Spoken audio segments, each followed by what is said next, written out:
నూతన సంవత్సరం ఆగమనం వేళ రాష్ట్ర వ్యాప్తంగా ఆలయాలన్నీ కిటకిటలాడాయి. కొత్త ఏడాది వెలుగులు నింపాలంటూ భక్తులు దైవ దర్శనానికి పోటెత్తారు. పలువురు ప్రముఖులు తిరుమల శ్రీవారిని దర్శించుకుని మొక్కులు చెల్లించుకున్నారు. ఆలయాలన్నీ కొత్త శోభను సంతరించుకున్నాయి. నూతన ఆంగ్ల సంవత్సరాన్ని పురస్కరించుకుని తిరుమల శ్రీవారిని పలువురు ప్రముఖులు దర్శించుకున్నారు. వీఐపీ ప్రారంభ విరామ దర్శన సమయంలో జమ్మూ కాశ్మీర్ గవర్నర్ మనోజ్ సిన్హా, సుప్రీంకోర్టు న్యాయమూర్తి జస్టిస్ అతుల్ చందూర్కర్, రాష్ట్ర హైకోర్టు న్యాయమూర్తులు justice Venkata Jyothirmayi, justice Gopalakrishna Rao, Telangana deputy CM Bhatti Vikramarka, Krishnam Raju సతీమణి శ్యామలాదేవి స్వామివారిని దర్శించుకుని మొక్కులు చెల్లించారు. దర్శనానంతరం వైకుంఠ ఉత్తరద్వార ప్రవేశం చేశారు. రంగనాయకుల మండపంలో పండితులు ఆశీర్వచనం చేసి స్వామివారి తీర్థ ప్రసాదాలను అందజేశారు. 2 తెలుగు రాష్ట్రాలు అభివృద్ధి పథంలో నడిచి ప్రజలు సుఖ సంతోషాలతో ఉండాలని ప్రముఖులు ఆకాంక్షించారు. రాజాసాబ్ చిత్రం శ్రీవారి దయతో అభిమానులు పెద్ద హిట్ చేయాలని, గోవిందుడే ప్రభాస్ కు పెళ్లి చేస్తారని కృష్ణంరాజు సతీమణి శ్యామలాదేవి ఆకాంక్షించారు.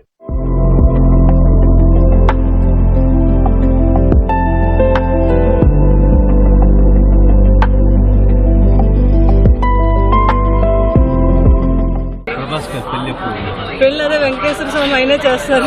నేను ఆయన నమ్ముకుంటే దైవాజ్ఞ ఉండాలి కదా, ఆయన దైవాజ్ఞ ఉంది. బాబు కూడా చాలా హ్యాపీగా ఫీల్ అయ్యాను నేను కొండ మీద ఉన్నాను అని. అక్కడి నుంచి ఆయన బ్లెస్సింగ్స్ ఇచ్చాను.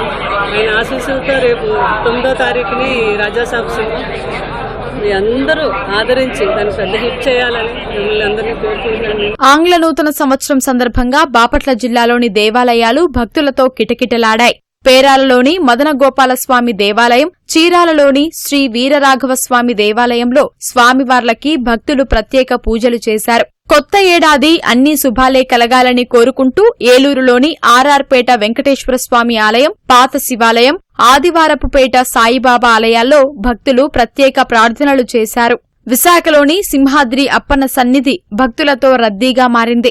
ఆలయాన్ని రకరకాల పుష్పాలతో అందంగా అలంకరించారు. నెల్లూరు జిల్లాలో నూతన సంవత్సరం వేడుకలు ఘనంగా జరిగాయి.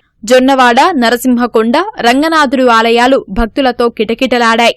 రాజరాజేశ్వరి, గొలగమూడి ఆలయాల్లో భక్తులు పెద్ద ఎత్తున పాల్గొని పూజలు చేశారు.